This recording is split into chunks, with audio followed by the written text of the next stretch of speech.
నమస్తే. తెలంగాణ రాష్ట్ర రాజకీయాలని కల్వకుంట్ల కుటుంబం చుట్టూ, కాళేశ్వరం కేసు చుట్టూ, ఫోన్ ట్యాపింగ్ చుట్టూ, ఇక సిబిఐ చుట్టూ తిరుగుతున్నాయి.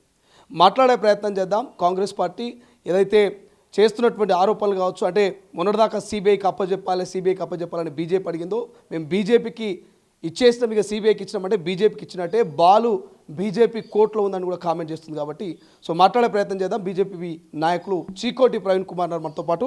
ఎట్లా చూస్తారు? మొన్నటిదాకా బీజేపీ అడిగింది సిబిఐకి అప్పచెప్పాలని, కాంగ్రెస్ ఇప్పుడు ఆ కేసుని తీసుకొచ్చి సిబిఐకి అప్పచెప్పింది. కోర్టు ఏదైతే ఈ బాల్ కూడా మీ కోర్టులో ఉన్నది, మీరు ఎటువంటి యాక్షన్ తీసుకోబోతున్నారు? ఇప్పుడు బాల్ మా కోర్టులు ఉంది అనేది అవాస్తవం. ఎందుకంటే సిబిఐ ఇండివిజువల్గా వాళ్ళ పని వాళ్ళు చేసుకుంటూ పోతారు. దానికి బీజేపీకి ఏం సంబంధం లేదు. గమ్మతైన విషయం ఏంటంటే, రాహుల్ గాంధీ ఎన్నోసార్లు అన్నాడు, సిబిఐ అనేది మోదీ కింద ఉంది, బీజేపీ కింద ఉంది, సిబిఐ మేము ఎట్లా చెప్తే అట్లా చేస్తారని అన్నారు. మాకు నమ్మకం లేదని ఎన్నో సందర్భాలుగా రాహుల్ గాంధీ అన్నాడు. మరి అలా అదే కాంగ్రెస్ నేత రాహుల్ గాంధీ అన్నదానికి యాంటీగా మరి కాంగ్రెస్ ముఖ్యమంత్రి రేవంత్ రెడ్డి గారు సిబిఐపై పూర్తి విశ్వాసంతో సిబిఐకి అప్పచెప్తున్నామని చెప్పడం జరుగుతుంది. అంటే దీన్ని బట్టి ఏమైంది, వాళ్ళ అగ్రనాయకునికి నమ్మకం లేదంటారు, వీళ్ళ ముఖ్యమంత్రికి నమ్ముతున్నాం, సిబిఐని పూర్తిగా విశ్వాసం ఉన్నది మాకని అంటారు.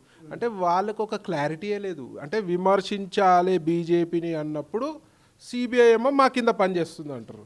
మరి జెన్యూన్గా వీళ్ళకి శాతగాకనే కదా మాకు అప్పచెప్పింది. ఇప్పుడు సిబిఐకి అప్పచెప్పింది, వీళ్ళకి శాతగాక సెంట్రల్లో అప్పచెప్పారు సిబిఐకి. మరి ఇప్పుడేమో మాకు పూర్తి నమ్మకం ఉంది, విశ్వాసం ఉందని చెప్పి, అంటే వీళ్ళే రెండు రకాల ప్రజలకు చెప్తున్నారు. అంటే ఇక దేన్ని నమ్మాలి? కేవలం కాళేశ్వరం కాదు, రేపు ఫోన్ ట్యాపింగ్ కేసును కూడా సిబిఐకి అప్పగించే ఆలోచన చేస్తున్న ఒక చర్చ జరుగుతుంది. ఎట్లా చూస్తారు? ఇప్పటికే ఆల్రెడీ ఫోన్ ట్యాపింగ్ కేసు ప్యాకేజీలకు అమ్ముడు పోయి నీరు గార్చే ప్రయత్నం చేసి నీరు గార్చిరు. ఇవాళ దాన్ని హడావిడి చేయడం తప్పించి, మీడియాలో హడావిడి చేయడం తప్పించి, దానిపై ఎంత ప్రాపర్గా రియాక్షన్ ఉన్నదని చెప్తున్నా. వీళ్ళ స్కామ్లు, బీఆర్ఎస్ వాళ్ళ స్కామ్లు ఎన్నో మంత్రిత్వ శాఖలలో దునియా స్కాములు చేసారు. మరి దాని సంగతి ఏంది? మరి రేవంత్ రెడ్డి పెద్ద పొగడలు మాట్లాడిండు కదా ఎలక్షన్ల టైంలో, మేము బీఆర్ఎస్ చేసిన లక్షల కోట్లు అన్నీ ప్రజల సొమ్ము, మింగిన సొమ్ము అంతా కక్కిస్తా, మళ్ళీ అది ప్రజల సంక్షేమానికి వాడతామని.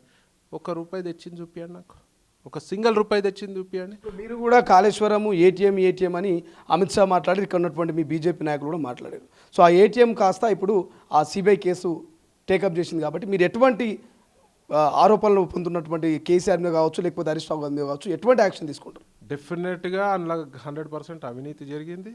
దానిపై చట్టపరమైన కఠిన చర్యలు మాత్రం డెఫినెట్గా బీఆర్ఎస్ నాయకులపై ఉంటుంది. ఇది ఈజీగా వదిలే విషయం కాదు. ఎన్నిసార్లు రివైజ్ కమిషన్ అండి, అన్నిసార్లు రివైజ్ చేయాల్సిన అవసరం ఏముంది?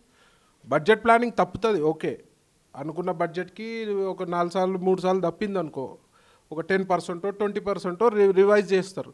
వీళ్ళు ఎంత రివైజ్ చేసి, రివైజ్ కమిషన్ అంతగానో ఎక్కడి నుంచి వస్తుంది? అన్నీ 4 సార్లు 6 సార్లు రివైజ్ చేయాల్సిన అవసరం లేదు కదా. అంటే దీన్ని బట్టి వీళ్ళ లోపల ఉన్న అవినీతి తెలుస్తుంది. అంటే రివైజ్ చేసిన ప్రతిసారి రివైజ్ చేసినప్పుడు వీళ్ళ కమిషన్లు భారీ మొత్తంలో 100,000 కోట్లలో వీళ్ళకి కమిషన్లు అందినాయి మరి ఆ కాంట్రాక్టర్లతోటి. డెఫినెట్గా దీనిపై తీవ్రమైన కఠిన చర్యలు ఉండబోతున్నాయి. ఎట్లా చూస్తారు? కల్వకుంట్ల కవిత కామెంట్స్ చూస్తే, హరీష్ రావు, సంతోష్ వీళ్ళిద్దరి వెనక ఉన్నది రేవంత్ రెడ్డి అంటూ ఒక కామెంట్ చేసింది. ఢిల్లీకి ఒక ఫ్లైట్లో పోతా ఉంటే అక్కడనే వీళ్ళిద్దరూ డీల్ కుదుర్చుకునే ఒక కామెంట్ కూడా చేసింది. ఒక బీజేపీ నాయకుడుగా మీరేం కామెంట్ చేస్తారు? ఇప్పుడు ఆమె అంత చిత్తశుద్ధి ఉంటే డెఫినెట్గా దీని ఇంకా కాంగ్రెస్ హస్తం ఉంది, ఈ గేమ్ ప్లాన్ నడుస్తుంది. ఈ యొక్క అవినీతిని డైవర్షన్ పాలిటిక్స్ నడుస్తున్నాయి. డెఫినెట్గా సంబంధాలు ఉండొచ్చు. కానీ నేను ఒకటే అడుగుతున్నా, మరి ఇన్ని రోజులు ఎందుకు కామ్గా ఉన్నావు నువ్వు? ఇప్పుడు హరీష్ రావు మీద అంత కోపం ఉందా? హరీష్ రావు నీకు అన్యాయం చేసినా, హరీష్ రావు అవినీతికి పాల్పడ్డారని చెప్తున్నావు కదా. మరి మీరు 10 ఏళ్ళ అధికారంలో ఉన్నప్పుడు మరి అప్పుడు లేని ఆలోచన ఇప్పుడు ఎందుకు వచ్చింది? మరి అప్పుడే నువ్వు ప్రజలలో పెట్టొచ్చు కదా.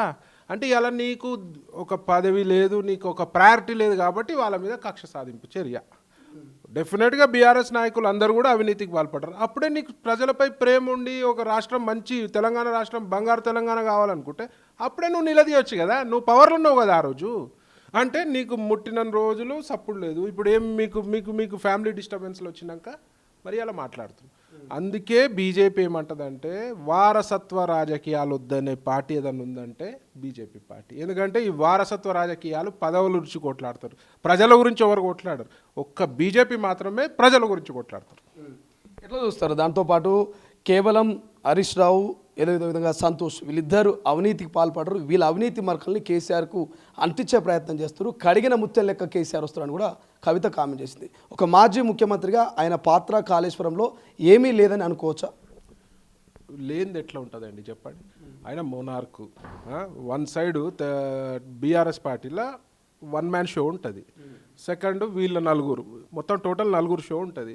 ఆయనకు తెలియంది ఎట్లయితుంది అవినీతి? కామన్ సెన్స్గా ఆలోచించండి మీరు. ఆయనకు తెలియంది అవినీతి కాదు, ఆల్రెడీ ఉట్టి హరీష్ రావో సంతోష్ రావో కాదు కరప్టెడ్. టోటల్ బీఆర్ఎస్ పార్టీలో ఉన్న మంత్రులు, మాజీ మంత్రులు, ఎమ్మెల్యేలు, అగ్రనాయకత్వం మొత్తం కూడా కరప్టెడ్, టోటల్ కరప్టెడ్. దాంట్లో గట్టిగా రేవంత్ రెడ్డి ఎంక్వైరీ చేస్తే ఆయనే చెప్పిండు కదా లక్షల కోట్లు బయటికి తీస్తా అని. మరి ప్రాపర్ ఎంక్వైరీ లేదు, ఎందుకంటే ఈయన ప్యాకేజీలు ముట్టినాయి కాబట్టి. ఇట్లా ఎమ్మెల్సీ పదవికి బీఆర్ఎస్ పార్టీ ప్రాథమిక సభ్యత్వానికి కల్వకుంట్ల కవిత నిన్న రాజీనామా పెట్టింది. సో నెక్స్ట్ ఏంటన్నట్టు ఒక చర్చ జరుగుతుంది. కొంతమంది బీజేపీలోకి పోయే అవకాశం ఉంది, ఆమె లిక్కర్ కేసు కొట్టివేయాలంటే బీజేపీలోకి పోవాలని ఒక చర్చ కూడా జరుగుతుంది. ఏం చెప్తారు? వస్తే వెల్కమ్ చెప్తారా? చేర్చుకునే అవకాశం ఉందా బీజేపీలో? ఆల్రెడీ నిన్న మరి రామచంద్రరావు గారు చెప్పినారు, అవినీతి ఉన్న ఏ ఒక్క ఎంత పెద్ద నాయకుడినైనా తీసుకునే ప్రసక్తి లేదని. డెఫినెట్గా బీజేపీ కట్టుబడి ఉంటుంది దానికి. ఇక కాంగ్రెస్ వాళ్ళకైతే ఎట్లయినా ఆల్రెడీ వాళ్ళ అవినీతి. కానీ ప్రధానంగా బీజేపీలో చాలామంది అవినీతి పనులు జాయిన్ అవుతారు, వాషింగ్ మిషన్లో వేసినట్టుగా. సో వీళ్ళందరినీ కూడా క్లీన్ చేసి మళ్ళీ వీళ్ళు పుణ్యతులను చూపిస్తారనే ఒక చర్చ కూడా కొంతమంది కాంగ్రెస్ నాయకులు కామెంట్ చేస్తారు. ఏం చెప్తారు? ఇప్పుడు వాళ్ళకి ఫస్ట్ ఇట్లా అననీకి సిగ్గు ఉండాలి. ఎందుకంటే ఇండియా కూటమిలో ఉన్న నాయకుల సంగతి చూస్తే మీరే పరిశాన్ అయిపోతారు. ఇవాళ ఇండియా చరిత్రలో, ఇండియాలో స్వాతంత్రం వచ్చినాక అత్యంత పెద్ద స్కామ్లు ఏవైతే జరిగినాయో, 2G స్పెక్ట్రమ్ స్కామ్ అనుకోండి, గడ్డి స్కామ్ అనుకోండి, లాలూ ప్రసాద్ది, రాబర్ట్ వదేరా స్కామ్ అనుకోండి, అన్నిటి మించి బోఫోర్స్ డిఫెన్స్ల స్కాము, ఇవన్నీ స్కామ్లు ఏ పార్టీ చేసిందండి? ఏ పార్టీ కూటమి చేసింది? ఇలా Congress party 2G spectrum scam మొత్తం దేశం కాదు ప్రపంచాన్ని షేక్ చేసింది. వీళ్ళంతా స్కామ్ స్టార్స్, వీళ్ళు ఇండియా కూటమి మొత్తం స్కామ్ స్టార్సే. ఇప్పుడు ఉన్న వాళ్ళంతా స్కామ్ స్టార్సే. బీజేపీని అనడానికి సిగ్గు లేదు. ఎందుకంటే ఒక్క అవినీతి నాయకుడిని బీజేపీలో చూపియండి, ఏదైనా ఆరోపణలు వస్తే ఇమీడియట్గా చర్యలు కూడా ఉంటాయి. ప్రధానమంత్రి మోదీ మూడోసారి గెలిచిందంటేనే ఓట్ల చోరీ ద్వారా గెలిచారు, గద్దె దిగాల్సిందే, దించాల్సిందే అని కాంగ్రెస్ నాయకులు అగ్రనేత రాహుల్ గాంధీ చెప్తున్నారు. నిజంగా ఓట్ చోరీ ద్వారానే గెలిచిందా బీజేపీ? ఇప్పుడు ఓట్ చోరీ చేస్తే మరి ఏ దేశంలో ఎక్కడ కూడా మరి కాంగ్రెస్ పాలన ఉండదు. మరి తెలంగాణలో కూడా కాంగ్రెస్ పాలన ఉండదు. వీళ్ళకి చేతగాక వీళ్ళ ఇప్పుడు పెట్టుమని మరి ఓట్ చోరీ అయితే ఇప్పుడు ఎలక్షన్లు పెట్టుమని ఇక్కడ తెలంగాణలో ఇప్పుడు ఎన్నికలు పెడితే బీజేపీ 101% ప్రజలు చూస్తారు కదా ఎట్లున్నది వీళ్ళ పాలన, వీళ్ళ హామీలు, వీళ్ళ ఇచ్చిన హామీల ఎట్లా అమలు పరుస్తున్నారు. ఉట్టి ఫ్రీ బస్ ఇవ్వగానే సరిపోదు, సన్న బియ్యం ఇవ్వగానే సరిపోదు, మిగతా హామీల సంగతి ఏంది? ఏది కూడా నెరవేర్చే పరిస్థితి లేదు. వీళ్ళకున్న శ్రద్ధ అంతా 10%, 12% కమిషన్లపై ఉంది, కానీ ప్రజలపై ఎట్లాంటి మక్కువ లేదు, ప్రేమ లేదు. ఈ హైడ్రా పెట్టి మీరు తెలుసు ఎంతమంది పేదోళ్ళ ఇల్లులు కూర్చిర్రో. మరి ఇలా అంత పేదోళ్ళు ఇల్లులు కూర్చిర్రు, మరి ఇలా ఫాతిమా కాలేజ్ ఎందుకు కూలుస్తలేవు? నువ్వు చెరువుని క్లియర్గా 70-75% నువ్వు కబ్జా చేసిన వాళ్ళని వదిలేసినావు. ఏమనంటే పిల్లలకి ఎడ్యుకేషన్ ఫ్రీగా ఇస్తున్నారని చెప్పి. మరి పిల్లలకి ఎడ్యుకేషన్ ఫ్రీ ఇస్తే నువ్వు గవర్నమెంట్ స్థలంలో కాలేజ్ కట్టి అలాగే రబీ, అలాగే నువ్వు నేచర్ని డ్యామేజ్ చేయొద్దు కదా. కోర్టు ఆర్డర్ ఇప్పుడు డెఫినెట్గా దానిపై కోర్టు కూడా స్పందించబోతుంది. సో అంటే వాళ్ళకి ఎంతసేపు వాళ్ళపై ప్రేమ, ఇవన్నీ కూడా రాష్ట్ర ప్రజలు గమనిస్తున్నారు. ఇవాళ కాంగ్రెస్ ఎలక్షన్లకు పోతే జీరో వాళ్ళ పరిస్థితి. ఏం చెప్తారు? మార్వాడి గో బ్యాక్ అనేది మరోసారి మళ్ళీ తెర మీదకి వస్తున్నది. సో దాని మీద మీరు ఏమైనా కామెంట్ చేస్తారా? నేను ఇప్పుడు భారతదేశంలో ఎవరు ఎక్కడైనా ఉండొచ్చు. ఇవాళ నేను పోయి పక్క రాష్ట్రంలో ఉండొచ్చు, పక్క రాష్ట్రం పోయి ఇక్కడ ఉండొచ్చు. మార్వాడి గో బ్యాక్ అనేది మాత్రం నా ఉద్దేశంలో కరెక్ట్ కాదు. కల్చర్ అంటారా? ఇప్పుడు కల్చర్ ఇప్పుడు వీడు వచ్చి డాండియా ఆడితే ప్రాబ్లమే. తెలుగు వాళ్ళు పోతురు కదా డాండియాకి, మనోళ్ళే పోతురు కదా. సో వ్యాపార విషయంలో వాళ్ళు ఏదన్నా తేడా, వాళ్ళు మొత్తము బ్లాక్ దందా చేస్తారంటే డెఫినెట్గా దానిపై రాష్ట్ర ప్రభుత్వం చర్యలు తీసుకోవాలి. అది మారవాడి వాళ్ళైనా సరే, తెలుగు వాళ్ళు అయినా సరే, ఎవరైనా లోకల్స్ అయినా సరే. తప్పించి మనకి భారతదేశంలో ప్రాథమిక హక్కు ఎవరు ఎక్కడైనా పోయి బతకనికి ప్రాథమిక. ఇవాళ ట్రంప్ ఇండియన్స్ నిలగొడుతుంటే మన వాళ్ళకి మస్తు మండుతున్నది కదా. మరి ఇక్కడ లోకల్గా ఇండియాలో పుట్టినోడిని ఎలగొడతా అంటే అని మండదా ఎక్కడో మనకు సంబంధం లేని దేశంలో పోయి మనోళ్ళు ఎలగొడుతుంటే మండుతున్నది మనకి. మరి వీళ్ళు ఇక్కడనే పుట్టిర్రు, చాలామంది మరాఠీలు ఇక్కడ పుట్టిన వాళ్ళు ఉన్నారు, పెరిగిన వాళ్ళు ఉన్నారు. మరి దాన్ని అయితే నేను కరెక్ట్గా భావించాను. కానీ దోపిడీ ఎక్కువైంది, 2 నెంబర్ మాల్ అమ్ముతున్నారు, ప్రధానంగా డామినేషన్ కూడా బాగా చేస్తున్నారు, ఎక్కడ పడితే అక్కడ దాడులు చేస్తున్నారు అనేది ఒక చర్చ జరుగుతున్నది.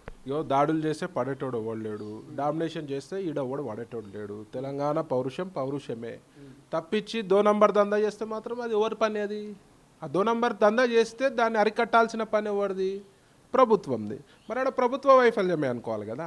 అలా బేగం బజార్లో నాకు తెలుసు దునియా కల్తీ వ్యాపారం జరుగుతుంది. మరి దానిపై ప్రభుత్వమే కదా, విజిలెన్స్ ఉన్నది కదా, విజిలెన్స్ వాళ్ళు చట్టపరమైన చర్యలు తీసుకోవాలి. అలా ఈ కల్తీ వల్ల రకరకాల క్యాన్సర్లు, రకరకాల రోగాలు, పాలు కల్తీ అవుతున్నాయి, ప్రతి వస్తువు కల్తీ అవుతుంది.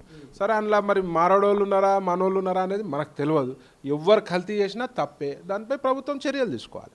ఏం మాట్లాడతారు? రైతులకు సంబంధించి యూరియా కష్టాలు మొదలైనాయి, కేంద్రం కొరత, ఏదైతే కేంద్రంలో కొరత ఉండడం వల్లనే కేంద్రం రాష్ట్ర ప్రభుత్వానికి యూరియా ఇవ్వకపోవడం వల్లనే రైతన్నలు ఇబ్బందులు పడుతున్నారని ఒక చర్చ జరుగుతుంది. నిజంగానే యూరియా కొరతలో కేంద్రం పాత్ర ఉందా?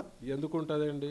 డెఫినెట్గా కేంద్రం రైతన్నలకు పెద్దపీట వేస్తుంది, ఎక్కడ కూడా ఎలాంటి లోటు చేయకుండానే చూస్తుంది. ముందు ఈడ కల్తీ విత్తనాలు దునియా తెలంగాణ రాష్ట్రంలో ఉన్నాయి, దానిపై ఆలోచన చేయాలి. కల్తీ విత్తనాలపై పీడీ యాక్ట్లు గట్టిగా పెట్టాలి. డబ్బులకి లోకల్ అధికారులు డబ్బులకి లంచాలకు ఆస్కారం ఇవ్వకుండా ఎవరైతే కల్తీ విత్తనాలు తయారు చేస్తారో వాళ్ళపై చట్టపరంగా పెద్ద ఎత్తున చర్యలు తీసుకోకపోతే వాడు రైతు కష్టపడ్డది మొత్తం 6 నెలలు ఏడాది మొత్తం నీళ్లు గారిపోతుంది. ఎన్నో రైతు ఆత్మహత్యలకు కారణం కల్తీ విత్తనాలు. ముందు దానిపై శ్రద్ధ పెట్టండి. ఏం చెప్తారు ఫైనల్గా కల్వకుంట్ల కుటుంబంలో జరుగుతున్నటువంటి ఈ వివాదాల మీద మీ కామెంట్ ఏంటి? ఏముంటుందండి, ఇప్పుడు కేఏ పాల్ జోకర్ అయినాడు, నెక్స్ట్ జోకర్ కవితమ్మ అవుతుంది, లిక్కర్ రాన్ అవుతుంది. దాని గురించి పెద్ద ఆలోచించాల్సిన అవసరం లేదు. ఆమె పార్టీ పెడుతుంది, పార్టీ పెడితే ఏం ప్రజలు ఏమన్నా హర్షిస్తారా? ఆల్రెడీ బీఆర్ఎస్ తోటి వీళ్ళు చేసిన స్కాములు, ఇప్పుడు ఈ కొట్లాటలు కూడా ఎందుకు? ఆస్తి పంపకాల గురించి కొట్లాటలు, లక్షల కోట్లు తిన్నారు. మరి ఆమెకి ఎక్కడ అన్యాయం జరిగిందో, మరి కేసీఆర్ అన్యాయం చేసిరా, కేటీఆర్ అన్యాయం చేసిరా, మరి హరీష్ రావు అన్యాయం చేసిరా మనకు తెలియదు. ఆ కోట్లలో పంచుకోట్లనే ఈ ఇబ్బందులు కాబట్టి ఆమె బయటకు వచ్చింది. ఆమె పార్టీ పెడితే పార్టీ పెట్టినంత మాత్రాన ఒరిగేదేం లేదు. ఆమె కూడా ఫస్ట్ ప్రజల శ్రేయస్సు గురించి మాట్లాడమనండి. Right, thank you so much. ఇది మొత్తం మీద లాస్ట్ ఒక ప్రశ్న అడదామని మర్చిపోయినా, కల్వకుంట్ల కవితమ్మ సో రాష్ట్ర వ్యాప్తంగా ఒక పాదయాత్ర చేయాలనేటువంటి ఆలోచన కూడా చేస్తున్నారు, ఒక చర్చ నడుస్తున్నది. పాదయాత్ర చేస్తే మన ఇంపాక్ట్ పడేటువంటి అవకాశం ఉందా మీ బీజేపీ మీద కావచ్చు? నేను చెప్తున్నా కదా, 0 ఇంపాక్ట్. పాదయాత్ర చేయమ్మా, మంచిగా గిరి ప్రదక్షిణలు చేయి, దేవుణ్ణి మొక్కు, భక్తి వైపు రండి. మీ ప్రభుత్వ హయాంలో హిందువులపై అడ్డగోలు దాడులు జరిగినాయి, గోవులను అడ్డగోలుగా చంపినారు గోవులని. మరి దాని పాపము నువ్వు కడుక్కునే ప్రయత్నం చేయి, అన్నీ మంచి జరుగుతాయి. ముందు పోయి అరుణాచలం పోయి గిరి ప్రదక్షిణ చేయి, మంచిగా దేవుళ్ళని నమ్ము, యజ్ఞాలు ప్రాపర్గా చేయండి. యజ్ఞాలు చేసుడు అంటే మామూలుగా కేసీఆర్ చేస్తాడు, ఎలక్షన్ ముందు యజ్ఞాలు చేస్తాడు. ఆ దొంగ యజ్ఞాలు వద్దు, ప్రాపర్గా భక్తితో యజ్ఞాలు చేయి, నీకు అంతా మంచి జరుగుతుంది. రైట్, చీకోటి ప్రవీణ్ గారు ఎట్లా చూస్తారు? కేఏ పాల్ కూడా కొంత కామెంట్ చేస్తున్నాడు, కవిత నా పార్టీలో చేరు, జూబ్లీహిల్స్ ఉప ఎన్నికలో కలిసి కొట్లాడదామని అంటున్నాడు. ఏం చెప్తారు దీని మీద కామెంట్? కేఏ పాలు ఇప్పుడు కలిస్తే బాగానే ఉంటుంది, కవిత కూడా అవుతుంది. ఆల్రెడీ ఆయన జోకరు, ఈమె కూడా జోకరు, సూపర్ ఉంటుంది వీళ్ళిద్దరు కాంబినేషన్. ఇప్పుడు తెలంగాణ రాజకీయాలు జర సీరియస్ మోడ్లో ఉన్నాయి, జర నవ్వుకోనికి కూడా బాగుంటుంది కదా, కామెడీ మోడ్లోకి రావాలి. ఆల్రెడీ ఈవెన్ జోకర్ దృష్టిలోనే చూస్తుర్రు. సూపర్ కాంబినేషన్, బాగుంటుంది. కవిత గారు ట్రై చేస్తే బాగానే ఉంటుంది. ప్రజాశాంతి పార్టీలోకి పోతే బాగానే ఉంటుంది కవిత అయితే. బాగుంటుంది, ప్రజాశాంతి, కవిత శాంతి, మొత్తం రాష్ట్రం అశాంతి. Thank you so much. ఇది మొత్తం మీద కల్వకుంట్ల కవిత ఒక జోకర్ లాగా ప్రవర్తిస్తుంది. ఆమె పార్టీ పెట్టినా పెట్టకపోయినా ఇంకో పార్టీలో చేరినా పెద్దగా ఏం లాభం లేదు. తెలంగాణ ప్రజలకు 10 ఏళ్ల పాటు వాళ్ళు దోచుకున్నదంతా కూడా తెలుసు అంటూ చీకోటి ప్రవీణ్ కుమార్ కామెంట్ చేస్తున్నటువంటి పరిస్థితి. చూద్దాం కల్వకుంట్ల కవితమ్మ భవిష్యత్ ఏంటి, ప్రజల్లోకి వెళ్తుందా, పార్టీ పెడుతుందా, ఇంకో పార్టీలో చేరుతుందా, ఏం చేయబోతుందో చూద్దాం. కెమెరా పర్సన్ అజయ్తో శ్రీశైలం, తొలి వెలుగు, హైదరాబాద్.